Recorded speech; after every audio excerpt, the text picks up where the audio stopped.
truly honored to be able to introduce to you Dr. Judge Giovan.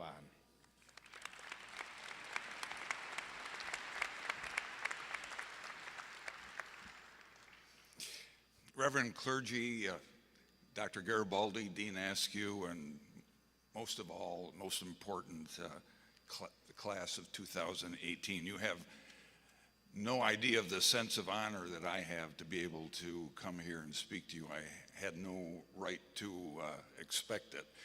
If you denote just a little bit of nervousness in my voice, I've sent people to jail for many years without skipping a beat, but that was an audience of one. Here, the audience is much larger. I have to thank Dr. Garibaldi and Dean Askew for their generous remarks. That's also probably more than what I deserve.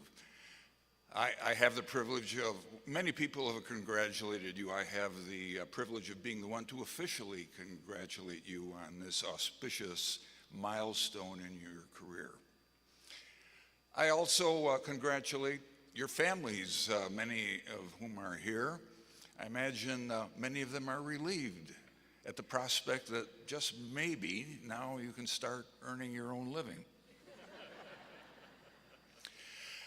I know many of you are thinking, who came up with the weird idea of having a judge speak to a bunch of dentists at their commencement?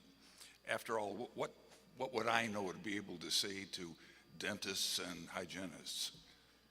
Brush twice a day? I mean, you probably learned that in your very first year. Well, it might be because I have what I call a geographical connection with the dental school. The dental school is located on Martin Luther King Jr. Boulevard. Martin Luther King is an extension of Mack Avenue, and I have a lot of connections with Mack Avenue. For one thing, I was born near the intersection of Mack and Bewick on the east side of Detroit. The house is still there. I go by it every once in a while, and I'm always disappointed to see that there's still no historical marker there. My earliest years, I lived at the corner of Mack and Mount Elliott in an apartment above the pharmacy there.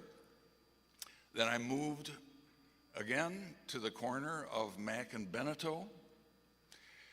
My father had a business office at the Mack and Mount Elliott location, and next to our apartment. Then he moved his office to Mack and Belvedere, again on the corner, second floor. And later, he moved his office again, farther out Mack Avenue near its intersection with Cadieux. Now, I said he had a business office. That's just a little bit deceptive. It was a dental office. My father was a dentist. Not only was he a dentist, he was a graduate of the University of Detroit Dental School, as it was then called. Not only did he graduate from the University of Detroit Dental School, he graduated from the first graduating class of the dental school.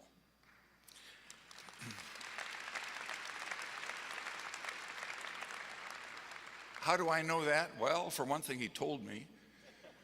But we lawyers like proof, don't we, Dean? Yes. Dean Askew is also a lawyer, so you better be careful in your professions. Well, I have some proof here.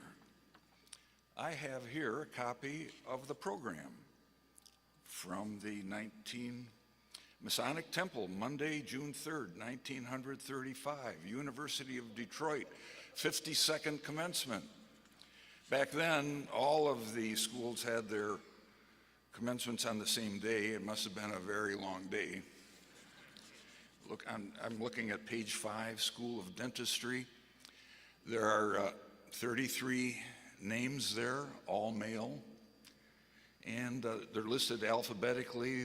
The sixth name down is my father. It's here, it's listed with his birth name, William Giovan.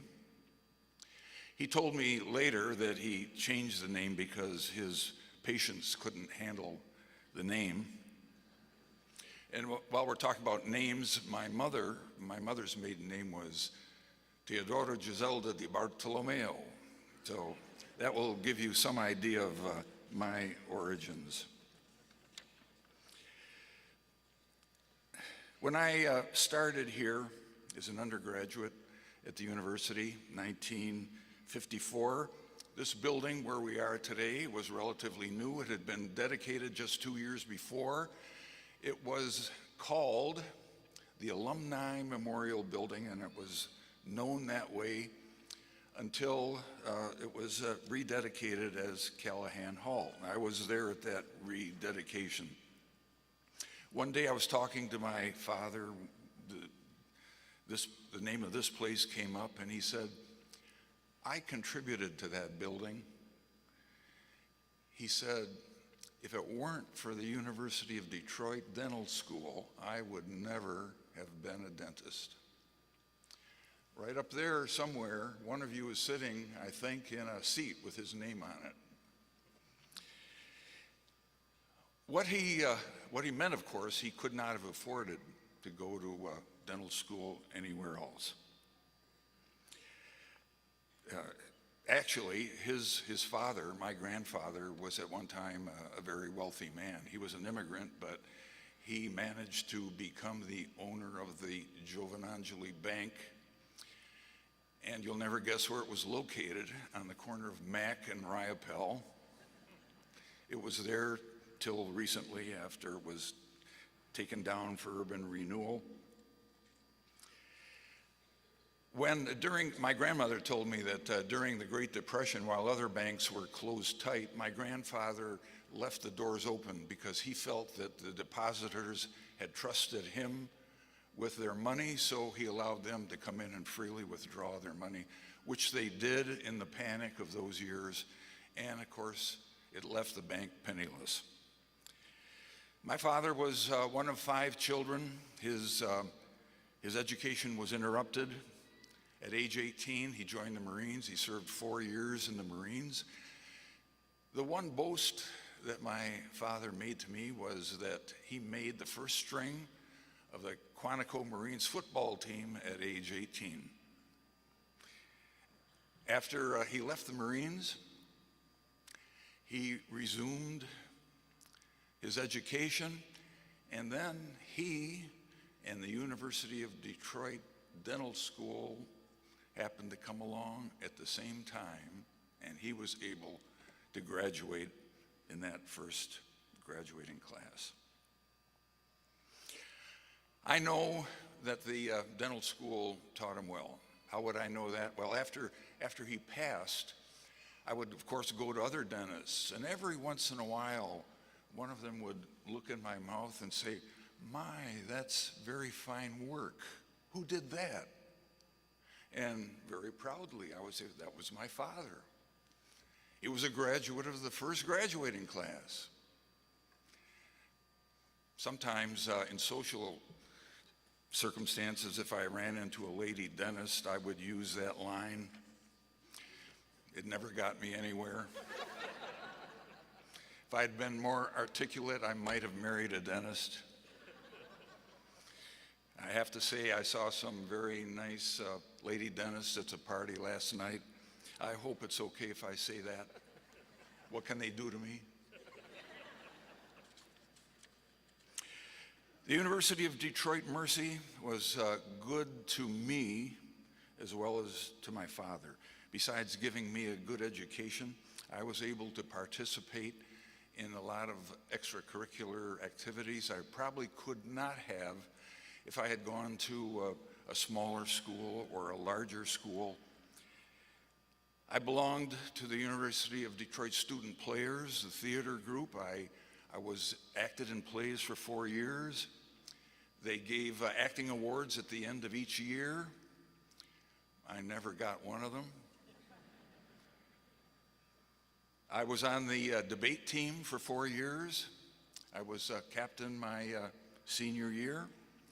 In my senior year, I participated in the Skinner debate competition to determine the best debater on campus. I lost to a philosophy major. I did better on the fencing team.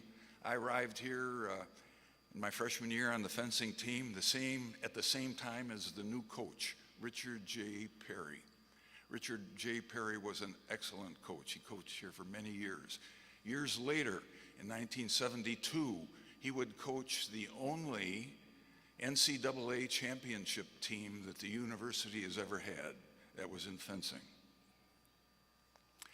During his long career, he produced half a dozen or more All-American fencers. I was his first one. He was more than a coach. He was more than a coach to me. He was a lifelong friend. He used to say nice things about me. We'd go on road trips, long trips in the car, and he told everybody that I was the only fencer that he couldn't beat at spelling games. Much of the honor that I earned was right here on this floor. There's a tribute to Coach Perry in the northwest corner of the building. Take a look at it when you're leaving. Well, why am I telling you all this? It's really to make a confession. As I told you, the president and the dean have given me more credit than I deserve.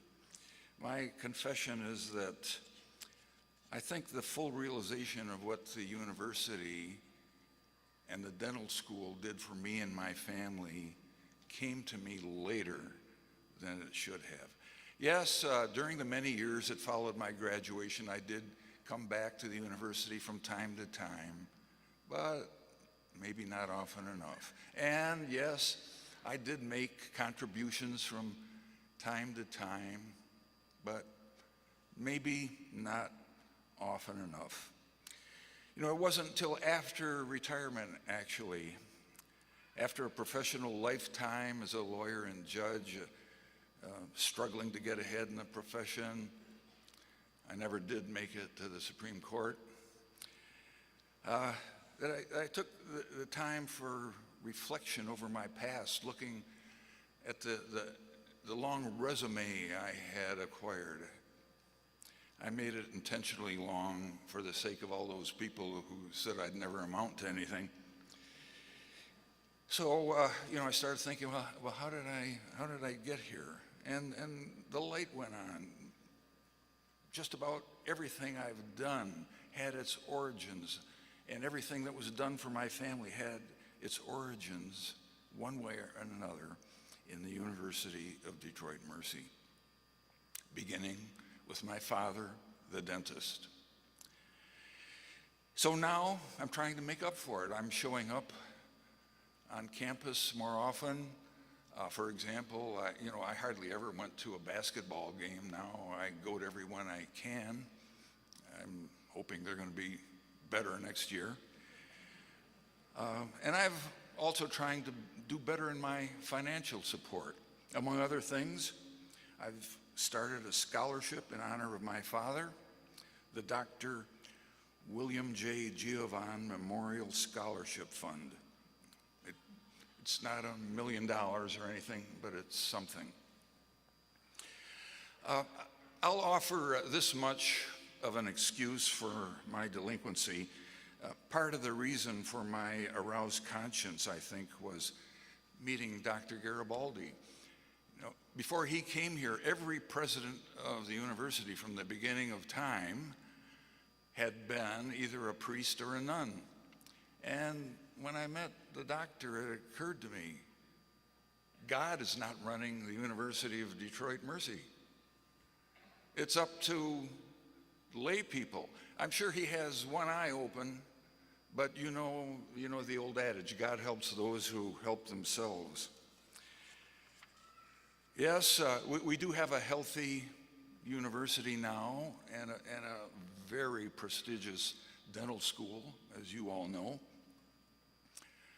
But the long-term survival of neither, it's not written in the sky anywhere. I'm told that it wasn't long ago that the university was laying off tenured professors. The long-term survival of this great place is in the hands of flesh and blood people, distinguished laypersons like Dr. Garibaldi and the dean, and in the end, however, supported by people like you and me. And so I hope if there's any lasting effect at all, my appearance here today would be to maybe to plant the seed in your consciousness to be not like me, so that you have a sense earlier than I did of what the dental school meant to you. You can't be part of the graduating class of 1935, but you will be part of the graduating class of 2018 for the rest of your lives. And I hope that remarks will in some way help you always to keep that in the forefront of your mind. There's just one last thing, an add-on. It's a little request that maybe I shouldn't make in public. But Dr. Garibaldi, as I was arriving on the campus today, I don't suppose there's anything likely to be named after me, but I was just wondering, Doctor, if there's any chance at all, you know that tower out there? The one with the clock on it? Is he smiling? No, I don't suppose that's possible. Actually, it's honor enough to last me the rest of my life to have had the honor to come here and greet you today. I congratulate you all. God bless you, and God bless the university.